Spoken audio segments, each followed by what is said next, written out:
everybody! I'm here today with an easy tutorial for troubleshooting a car that won't start. If your car won't start, this is the video for you because I'm going to be going over 5 different things that can be the problem for your car not starting. I'm going to tell you the symptoms to look out for and what you can do or what you can check to hopefully solve the problem. Let's face it, nobody wants to be in a car that doesn't start. So with that being said, let's get right into the video. Number 1 is the car is silent when you turn the key. If you turn the key and the car is absolutely silent, then it could be the battery connection. It could be a bad battery connection. So what I suggest that you take a look at is the actual battery. You want to look at not the battery itself, but the connections between the wiring and the battery. So on top of the battery, there are going to be 2 posts, okay? A positive one and a negative one. Positive terminal and a negative terminal. There's going to be wiring attached to those posts. You want to look for any corrosion that might be present on those posts, and you want to look for maybe the wiring being loose if there's a huge gap between the connector and the actual post, okay? And that's because if your car is silent, then that means there's no electrical power going to it at all, which could be that it could be a bad battery connection. There could be corrosion or a loose connection, or your battery might be completely drained, okay? Number 2, but it takes a lot for your battery to be completely drained. So keep that in mind. That's why I say it's probably a loose connection or a bad connection. Number 2, car makes a clicking sound but doesn't start. That usually means it's a dead battery. So if your car makes a clicking sound but it doesn't start, usually means that there is a battery there with the tiniest bit of a charge, but the battery is dead, okay? So with that being said, if you hear it's like a legendary clicking sound, everyone will ask you, if your car doesn't start, did you hear a clicking sound? They're gonna ask you. If you hear that clicking sound, it usually means that it's a dead battery. So you wanna check your battery with a multimeter, see what kind of charge it has. I'll get more to that in a moment towards the end of the video about using a multimeter. Number 3, your car won't start only on rainy days or days where it's snowing and stuff like that, but when there's moisture in the air. If you notice that your car doesn't start only when it's moist outside, then you want to check the inside of the distributor cap for dampness, okay?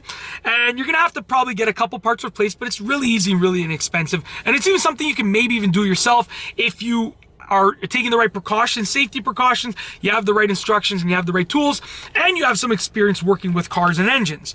But if it's only on moist days, and that's a sign or symptom, if it's only on moist days that your car won't start, it's a sign or symptom that it's likely moistness or dampness in your distributor cap. Number 4, your car cranks but it won't start. If your car cranks but it doesn't start, you want to check your fuel supply and see if the spark plugs are producing sparks. So basically, if your car's cranking, you know it has electrical power to start, but it's a sign that it's not getting enough fuel or spark.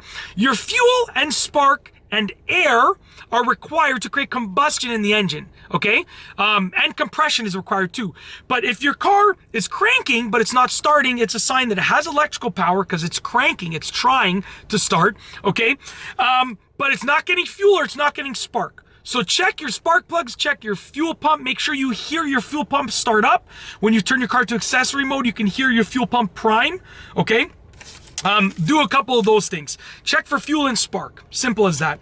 Number 5 is, I have my notes here. Number 5 is, I put car makes clicking sound part 2. So if your car makes a clicking sound but doesn't start, it could also be a worn starter motor. And that's something that you need to diagnose. There's a couple steps that you can use to figure out if it's a starter or if it's potentially a battery. It all depends. But basically, if your car makes a clicking sound, it could also be a starter motor. It's less likely to be the starter motor, but it could be. If you just got your battery replaced recently, then yeah, it could very well be the starter motor. You have to use your own judgment. And as a side note, I put down that you can use a multimeter to test your voltage, and that's a key factor. Like when you're trying to figure out if it could be an alternator, a battery, or a starter, you want to, rule out alternator and battery by checking if they're working using a multimeter, and then you can know it's likely the starter motor. If you hear the cranking but it doesn't start, you can check your battery voltage, make sure it's all good, but then it's likely spark or fuel, and then you can use a multimeter to continue testing. There are many things that you can test, but you want to troubleshoot. No one on this earth can just look at a car and within seconds know what the problem is. They need to troubleshoot. So that's why we troubleshoot cars that won't start, and we get to the bottom of the problem. There are more likely and less likely causes depending on the symptoms, but these are just the more likely causes depending on the symptom that you're experiencing that I've spoken about in the video. That's it. That is my tutorial on troubleshooting a car that won't start. If you like this video, please be sure to give it a thumbs up. Let me know what you think down below as a comment. And of course, be sure to subscribe for more great videos just like this one. And that's all I have for you today. Thanks for watching.